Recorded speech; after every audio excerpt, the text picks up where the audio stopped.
Assalamualaikum warahmatullahi wabarakatuh. Waalaikumsalam warahmatullahi wabarakatuh. Perkenalkan, saya Fauzanul Huda dan selamat datang di podcast Himapel BUNY. Nah, di podcast kali ini kita mengangkat tema kehidupan disabilitas di desa. Dan karena ya background saya yang kurang mengerti terkait itu, jadi saya membawakan narasumber yang bisa dibilang expert lah untuk menjawab pertanyaan-pertanyaan dan mengangkat tema ini. Itu Bapak Hardio. Mungkin bisa perkenalkan diri, Pak. Terima kasih, Mas. Perkenalkan, nama saya Hardio. Saya selaku Ketua dari Pusat Pemberdayaan Disabilitas Mitra Sejahtera atau kita sering sebut PPDMS yang beralamatkan di Desa Lipar, Kecamatan Lipar, Kabupaten Gunung Kidul. Dan perlu saya perkenalkan sedikit, Mas, bahwa PPDMS itu lahir di tahun 2012 yang kebetulan pada bulan ini merupakan bulan ulang tahun kami. Jadi sudah berusia 13 tahun. Masya Allah. Baru kemarin tanggal 14 kita rayakan bersama. Syukuran di sini, Pak. Syukuran. Kemarin ada nasi kuning di sini. Oke, mungkin tadi kan sempat ngejelasin sedikit terkait PPDMS nih, Pak. Boleh jelasin nggak sih PPDMS itu apa, Pak? Ya. PPDMS itu organisasi disabilitas yang awalnya beranggotakan 25 orang disabilitas di Kecamatan Lipar. Sesuai dengan perkembangan waktu, sekarang sudah mempunyai anak organisasi sejumlah 18 anak organisasi dengan anggota aktif ada 450 anggota. Dan itu tadinya hanya di lokal Lipar, sekarang sudah berkembang ke tingkat Kabupaten Gunung Kidul, walaupun belum semua kecamatan kita ada anak organisasinya. Waktu boleh ceritain sedikit nggak, Pak? Cerita awalnya gitu dalam pembentukan PPDMS itu bagaimana sih, Pak? Awal pembentukan kami difasilitasi oleh Pusat Rehabilitasi Yakum Yogyakarta. Nah, di sana ada program pembentukan organisasi disabilitas. Kemudian saya dimasukkan sebagai salah satu anggota dan kawan-kawan menyepakati untuk saya sebagai ketua. Sampai saat ini saya masih ketuanya. Jadi kawan-kawan katanya percaya kepada saya sampai nanti ini benar-benar berhasil seperti itu. Seperti tadi saya katakan bahwa PPDMS ini lokal Kecamatan Lipar dan tadinya hanya berfokus di isu pemberdayaan ekonomi anggota. Alhamdulillah sekarang sudah berkembang banyak sekali program yang kita ikuti dan kita kembangkan tidak hanya di isu pemberdayaan ekonomi anggota. Mungkin yang tadi ada terkait pemberdayaan disabilitasnya Pak dalam bidang ekonomi. Nah, ada nggak sih Pak jelasin salah satu contoh programnya dalam pemberdayaan itu, Pak? Ada, Mas. Jadi kita kan kebanyakan berpendidikan rendah ya. Jadi keterampilan yang kita adakan pun sesuai dengan kemampuan di kami, sehingga yang kita kerjakan tidak harus dengan teknologi yang tinggi, tetapi dengan teknologi yang sederhana, tetapi itu bisa menunjang kehidupan anggota kami sehari-hari. Jadi yang kita adakan yang pertama training permebelan, kemudian training tentang makanan olahan, kemudian ada anyam-anyaman. Terakhir ini kita mengadakan training di pemanfaatan kain perca untuk pembuatan keset. Jadi makin berkembang dan ragam keterampilan pun kita juga lebih banyak lagi seperti itu. Oke. Mungkin sekarang kita coba pembahasannya ke ini ya Pak, terkait Desa Ngelipar ini sendiri. Iya. Untuk awalnya nih Pak, kan dalam pembentukan komunitas juga perlu pendataan terkait disabilitas ya Pak. Betul. Nah itu pendataannya itu saat awalnya gimana sih Pak? Pendataan memang sangat perlu, Mas. Jadi kita data itu belum mempunyai bank data gitu ya. Jadi setiap ada kegiatan kita harus mencari data baru, harus bertanya ke sana kemari untuk kita mendapatkan data seperti apa. Nah pada tahun 2017 memang sudah agak lama ya, kita difasilitasi UCP bersama PRI juga, itu kita mengadakan pendataan di wilayah Desa Lipar, Desa Kedungkoh. Jadi ada 2 desa yang kita data secara menyeluruh, kita sisir dari rumah ke rumah, sehingga data yang kita peroleh itu benar-benar akurat seperti itu. Oke. Dari hasil data-data itu nih Pak, kira-kira paling banyak hambatannya tuh di hambatan apa ya disabilitasnya? Kita memakai kuesioner dari Washington Group, Iya. itu jadi kita menyisir dari rumah ke rumah, dari RT ke RT dan ke seluruh rumah tangga. Dari kesekian jumlah disabilitas yang kita temukan ada 125 di Desa Ngipar ini, sebagian besar atau mayoritasnya disabilitas fisik. Berarti sebelum ada pendataan itu agak susah ya untuk disabilitasnya tuh ya menjalankan kehidupan sehari-hari gitu. Ya. Kayak contohnya ada gak sih Pak disabilitas yang cerita gitu tentang tantangan yang dia hadapi atau Bapak sendiri gitu?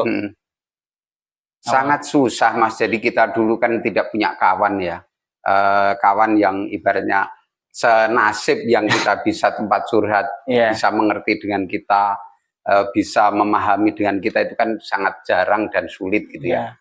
Tetapi setelah ada pendataan, ternyata kawan kita itu tidak hanya saya yang mengalami kedisabilitasan, tetapi setelah ketemu datanya ada 125 anggota dan setelah itu kita bentuk organisasi juga di Ngipar ini namanya Mitra Karya Sejahtera.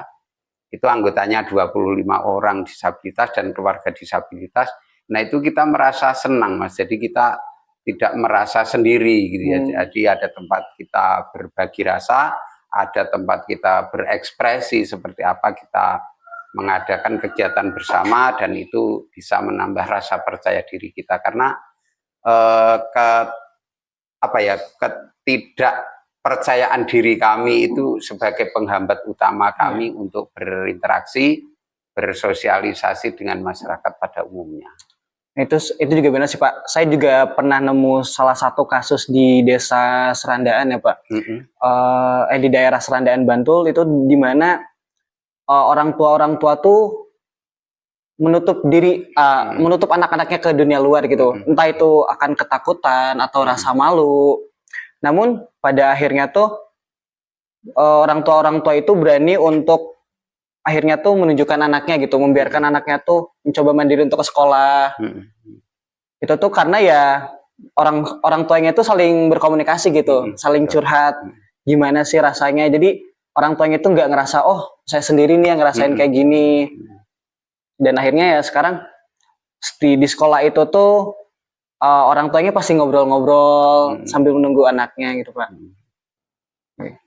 Iya Mas, itu memang kita alami ya. Jadi sering orang tua itu saking sayangnya yang pertama kepada anak disabilitas karena merasa anaknya ini anak yang istimewa sehingga untuk beraktivitas apapun jangan gitu. Saya sendiri pernah mengalami, jadi mau bekerja apapun, kegiatan apapun dilarang, bukan karena mereka tapi karena mereka memang sayang gitu ya. Yang kedua ada perasaan malu, itu memang ada. Jadi malu mengakui bahwa saya mempunyai keluarga yang disabilitas, terutama ini dari keluarga yang agak mampu dari sisi ekonomi. Biasanya malah mereka malu untuk mengakui.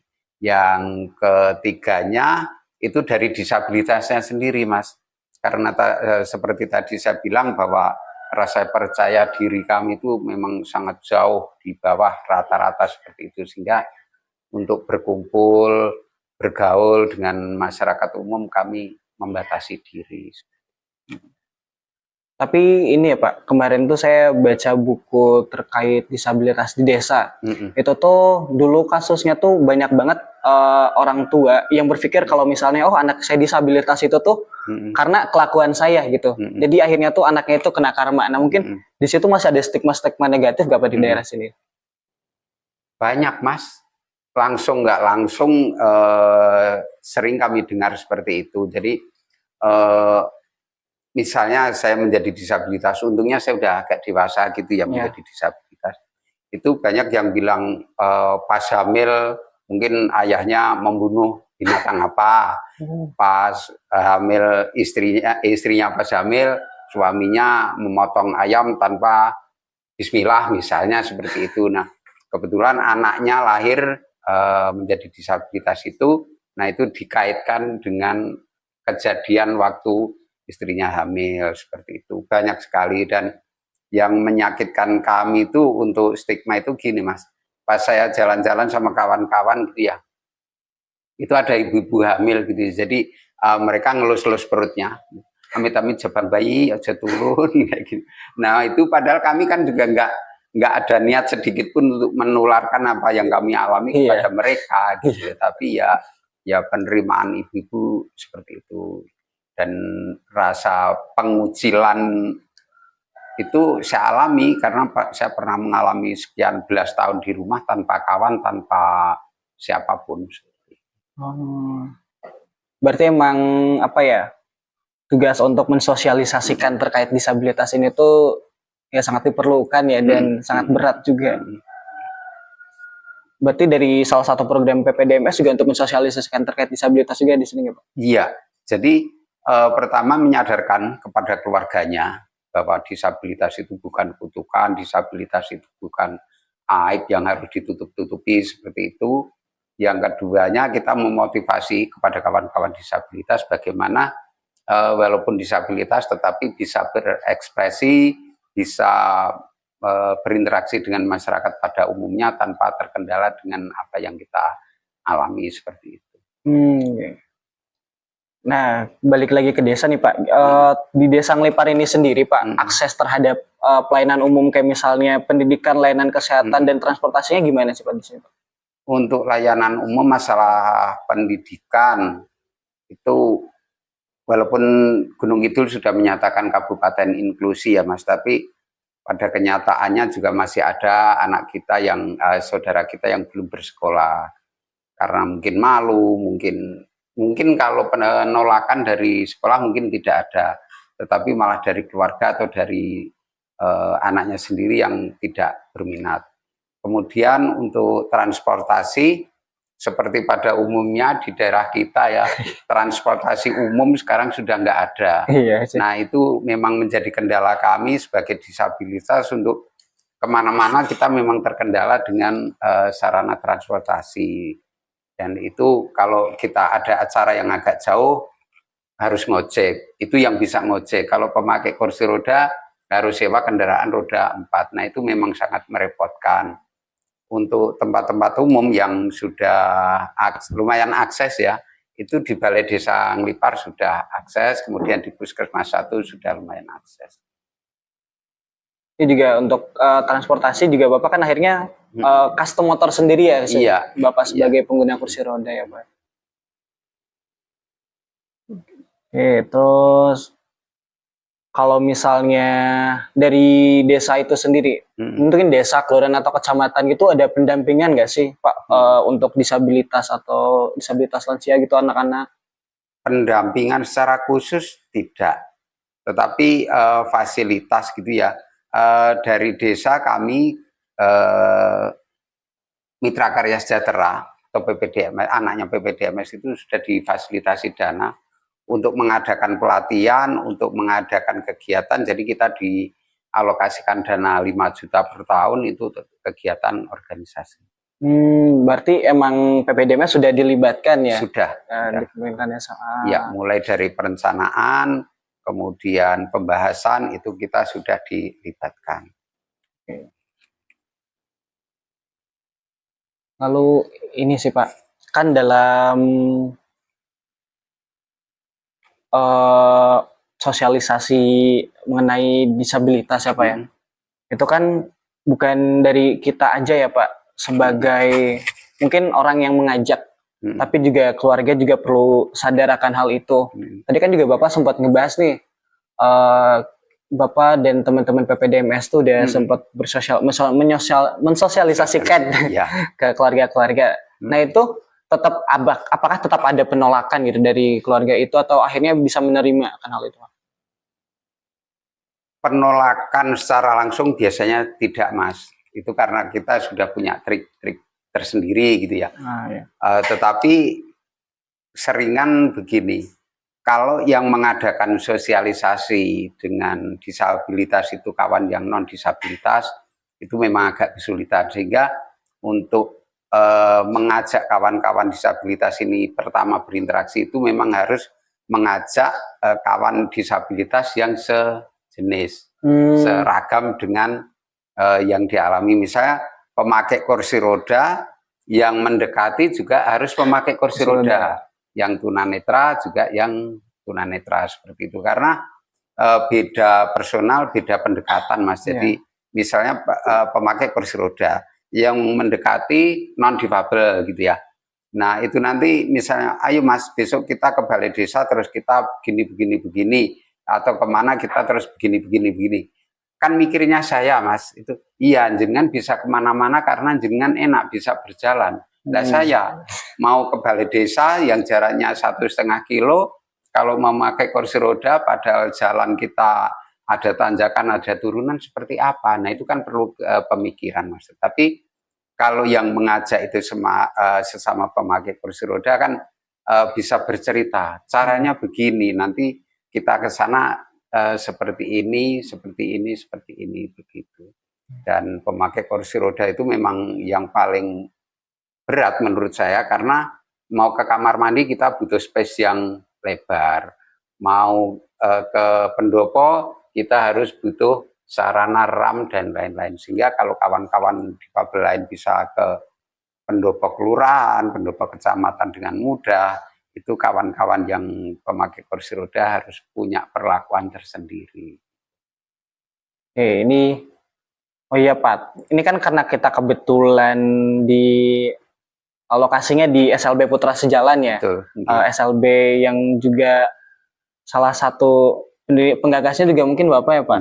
Nah, mungkin bisa ceritain nih Pak, gimana awalnya sekolah ini tuh bisa kebentuk nih. 12 tahun berjalan itu kan kita juga makin banyak pengalaman, makin banyak yang kita temukan di lapangan, Mas. Jadi saya prihatin kenapa anak-anak yang usia sekolah ini belum bersekolah gitu ya. Nah, maksud saya anak-anak disabilitas. Maka dari itu yang awalnya saya hanya ingin mendirikan semacam playgroup atau taman bermain atau apalah gitu, dengan banyaknya kawan itu yang mendorong untuk mendirikan SLB gitu ya. Jadi walaupun kita ini tidak ada basic pendidikan formal tentang ke SLB-an, kita nekat gitu ya. Jadi kita nekat mendirikan SLB ini di tahun 2022. Nah, itu guru-gurunya Mas itu dari kawan-kawan anggota PPDMS juga ya, itu yang mau atau rela menjadi relawan. Jadi 12 tahun berjalan Mas, kita makin banyak anak-anak yang kita temukan, makin banyak kawan-kawan yang kita temukan, makin banyak masalah yang kita temukan gitu ya. Jadi ternyata anak-anak kita, saudara-saudara kita itu banyak yang usia sekolah tetapi belum mengenyam pendidikan formal. Nah, keprihatinan itu membuat saya dan kawan-kawan berniat yang awalnya hanya ingin membuat taman bermain atau playgroup atau apalah namanya, tetapi berkat dorongan dari kawan-kawan yang lain, akhirnya kita mendirikan SLB, dan itu tanpa modal apapun Mas, kita hanya modal nekat, sehingga di tahun 2022 SLB ini berdiri yang kita namakan SLB Putra Sejalan. Alhamdulillah setahun berdiri, izin kita terima, nah itu kita sudah beroperasional secara resmi dan diakui oleh pemerintah. Awalnya tenaga guru kami ada relawan-relawan yang dari anggota. Jadi anggota PPDMS kita kita rekrut menjadi guru, walaupun itu tanpa basic pendidikan sebagaimana yang dibutuhkan di sekolah luar biasa ini. Dan karena kebutuhan, maka kawan-kawan relawan ini sekarang menempuh pendidikan lagi, sehingga harus kuliah lagi ke jurusan PLB, seperti itu Mas. Sekarang semester berapa Pak? Kami berlima di semester 4. Oh, seangkatan berarti Pak. Seumuran juga kok. Sepantaran. Terus ini Pak, untuk siswa-siswanya itu gimana awalnya Pak? Siswa itu kan tadinya ada anak organisasinya PPDMS yang bernama Mitra Ananda. Nah, di sana itu anggotanya anak-anak cerebral palsy kebanyakan, kemudian autis, ada yang Down syndrome seperti itu. Nah, itu masuk ke anggotanya Mitra Ananda itu tadi.